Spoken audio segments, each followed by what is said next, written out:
ಇಲ್ಲ ಅಂತಂದ್ರೆ ಅದು ನಿರಂತರ ಇರಗೋದಿಲ್ಲ ಕ್ರಿಕೆಟ್ ಅನ್ನುವಂಥದ್ದು. ಹೇಳಿ ನಿಮಗೆ ಅಲ್ಲಿ 11 ಜನ ಮನಸ್ಸು ಒಂದೇ ರೀತಿ ಉಳಿಬೇಕು. ಅವತ್ತು 11 ಜನ ತಮ್ಮನ್ನು ತಾವು ತೊಡಗಿಸ್ಕೊಳ್ಬೇಕು.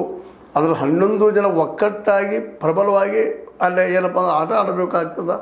ಫೀಲ್ಡಿಂಗ್ದಲ್ಲಿಯೂ ಅಷ್ಟೇ, ಬಾಲಿಂಗ್ದಲ್ಲಿಯೂ ಅಷ್ಟೇ, ಬ್ಯಾಟಿಂಗ್ದಲ್ಲಿಯೂ ಅಷ್ಟೇ ತಮ್ಮ ಕಾನ್ಸಂಟ್ರೇಷನ್ನ, ತಮ್ಮ ಸ್ಥಿತಪ್ರಜ್ಞತ್ವ, ಹೌದು ಯಾವುದೋ ಪ್ರಸಂಗ ಬಂದರೂ ಸಹಜವಾಗಿರುವಂಥ ಆಡುವಂಥ ಒಂದು ಏನಪ್ಪ ಮನಸ್ಥಿತಿ, ಇವೆಲ್ಲ ಇದ್ದಾಗ ಮಾತ್ರ ಈ ಒಂದು ಟಾಪ್ 4ದಲ್ಲಿ ಬರೋಕ್ಕೆ ಸಾಧ್ಯ ಇದೆ. ಮತ್ತು ಅದರ ಮಾತ್ರ ಟಾಪ್ 1 ಆಗೋದು ಇನ್ನೂ ಕಷ್ಟ ಸಾಧ್ಯ. ಯಾಕಂದ್ರೆ 11 ಜನರ ಆಟ ಒಬ್ಬರಿದ್ದರೆ ಏನೋ ಒಂದು ಹೇಳ್ಬೋದಿತ್ತೇನೋ.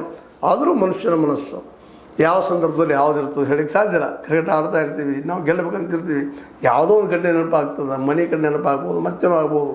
ಹಾಗೆ ಒಂದು ಕ್ಷಣ ಸ್ಥಿಮಿತತೆ ಕಳೆದುಕೊಂಡ್ರೆ ಕ್ಲೀನ್ ಬೋಲ್ಡು ಆಗ್ಬೋದು, ಬ್ಯಾಟ್ನ ಕಟ್ಟಿಗೆ ಬಿಡೋದು ಕ್ಯಾಚು ಆಗ್ಬೋದು, ರನ್ಔಟು ಆಗ್ಬೋದು, ಹಿಟ್ ವಿಕೆಟು ಆಗ್ಬೋದು. ಇಂಥ ಒಂದು ಆಟ ಅಂದ್ರೆ ಮೈ ಮನಗಳ ಪೂರ್ತಿಯಾದಂಥ ಎಲ್ಲವನ್ನೂ ತನ್ನ ತೆಕ್ಕಿಗೆ ತೆಗೆದುಕೊಳ್ಳುವಂಥ ಆಟ. ಹೀಗಾಗಿ 11 ಜನ ತೆಕ್ಕಿಗೆ ತೆಗೆದುಕೊಂಡು ಆಡೋದಪ್ಪ ಅಂದ್ರೆ ಸುಲಭದ ಕೆಲಸ ಅಲ್ಲ. ಯಾರು ಒಗ್ಗಟ್ಟಾಗಿ ಪ್ರಾಮಾಣಿಕವಾಗಿ ಒಳ್ಳೆ ತಮ್ಮ ಪ್ರತಿಭೆ ಏನದಕ್ಕೆ ಹೆಚ್ಚು ಆಡ್ತಾರೆ ಅವ್ರು ಕೆಲವು ಸಾಧ್ಯಗಳು ಹೆಚ್ಚಿಗಿರ್ತಾವೆ. ಆದರೂ ಗೆದ್ದೇ ಗೆಲ್ತಾರೋ ಅಂತ ಹೇಳಿಕ್ಕೆ ಸಾಧ್ಯ ಇಲ್ಲ. ಯಾಕಂದ್ರೆ ಇವತ್ತು ನೋಡ್ರಲ್ಲ, ಗೆಲ್ಲಬಹುದು ತಿಳ್ಕೊಂಡಿದ್ವಿ, ಏನೋ ಆಗೋಗ್ಬಿಡ್ತು. GT ಗುಜರಾತ್ ಟೈಟನ್ಸ್ ನೆನ್ನೆ ಮೊನ್ನೆ ಗೆಲ್ಲಬಹುದು ಅಂತ ತಿಳ್ಕೊಂಡ್ವಿ. ಕೋಲ್ಕತ್ತಾ ನೈಟ್ ರೈಡರ್ಸ್ ಅದಕ್ಕೆ ಎದುರು ಸೋತ ಕ್ಯಾಚ್ಗಳು ಬಿಟ್ಟ ಕಾರಣಕ್ಕಾಗಿ ಸ್ವತಃ ಅದರ ಕೋಚ್ ಪಾರ್ಥಿವ್ ಪಟೇಲ್ ಹೇಳ್ತಾ ಇದ್ದಾರೆ, ಹೌದು ಕ್ಯಾಚ್ ಬಿಟ್ಟಿದ್ದು ಪ್ರತಿಫಲ.